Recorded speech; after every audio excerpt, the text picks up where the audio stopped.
सालों की मेहनत है, तो फीलिंग तो बहुत अच्छी थी। घर पे भी बताया, सब बहुत खुश हैं। अभी तो थोड़ी देर के लिए विश्वास नहीं हो रहा था, but now slowly slowly the feeling is sinking in. या तैयारियों के बीच में कभी सोचा था आपने कि ठीक है यूपीएससी तो निकल जाएगा, आप आईएएस बन जाओगी, लेकिन रैंक 1 इस बारे में सोचा था आपने? मैंने तो नहीं, पर मेरे भाई ने हमेशा से ही सोचा था। लास्ट ईयर भी जब मैंने इंटरव्यू के बाद I miss the cut off by 12 marks, उसने यही कहा था कि तुम चिंता मत करो, तुम फिर से लिख जाओगी, you will again clear it, और तुम्हें भगवान ने रैंक 1 के लिए ही बचा के रखा है। एंड आई थिंक आज उसकी बात सच भी हो गई कहीं ना कहीं। सो हाँ, ये भाई ने मेरे कहा था, मैंने तो कभी नहीं सोचा था। सबको मालूम था कि आज रिजल्ट्स आने वाले हैं। आपने भी मतलब अंदाजा लगा करके रखा होगा कि ठीक इस समय मैं लैपटॉप खोल करके बैठूंगी और यूपीएससी की साइट पर जाना है, चेक करना है। लोगों के भी एंटिसिपेशन होंगे कि इस बार शक्ति क्लियर कर लेगी। जैसे ही आपने अपना नाम देखा, किसको पहला फोन किया, कितनी खुशी अंदर से, क्या कुछ निकल करके आया, किसको किसको फोन किया? हाँ, आई एक्चुअली सुबह से ही आज था कि रिजल्ट आ जाएगा, एंड वी न्यू कि 1 o'clock से 2 o'clock के बीच में आना है। तो पहले तो मैंने कोशिश की कि मैं फ़ोन साइड में रख के सो जाती हूँ, बट वो हो नहीं पा रहा था।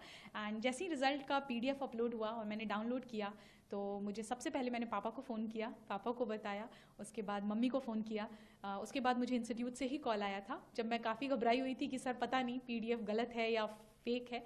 सर ने फिर बोला नहीं, हमने आपका रोल नंबर क्रॉस वेरीफाई किया है, आप ही का रोल नंबर है। तो that's when finally I accepted कि it's done, it's happening.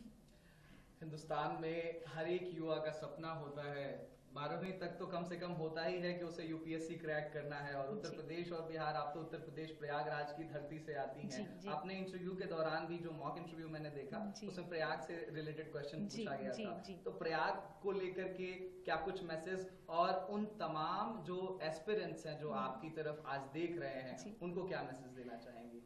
Prayagraj तो मेरी जन्मभूमि भी है, so it's always very close to my heart. I think that place has played a lot of role in shaping me who I am.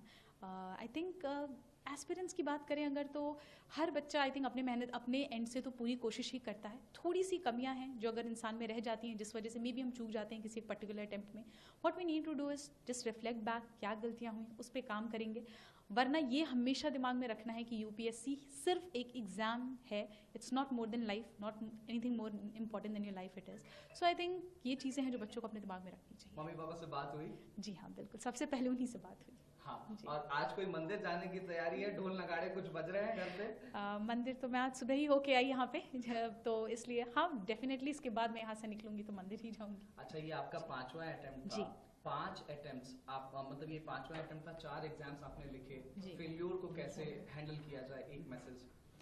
I think अगर आपको अपने ऊपर कॉन्फिडेंस है कि you can work on it, कि जो गलतियां हुई मुझसे सुधारी जा सकती हैं, खुद के ऊपर सेल्फ कॉन्फिडेंस, पेरेंट्स का सपोर्ट, आई थिंक फैमिली का साथ, इतने से हो जाती हैं चीज़ें, हैंडल हो जाती हैं। 2 से 3 टिप्स अगर आप जल्दी से आप देना चाहें एस्पिरेंट्स को जो तैयारी कर रहे हैं, आज आपकी तरफ देखना चाह रहे हैं, तो वो क्या होंगे? बहुत ही minimum number of book list होनी चाहिए। प्रीवियस ईयर क्वेश्चंस और सिलेबस का हमेशा गाइडेंस लेकर चलना चाहिए। And I think enough number of mocks practice करना भी बहुत ज़रूरी है, so that you get used to the exam conditions जो यूपीएससी को रिक्वायर्ड है। Thank you so much Shakti. ANI परिवार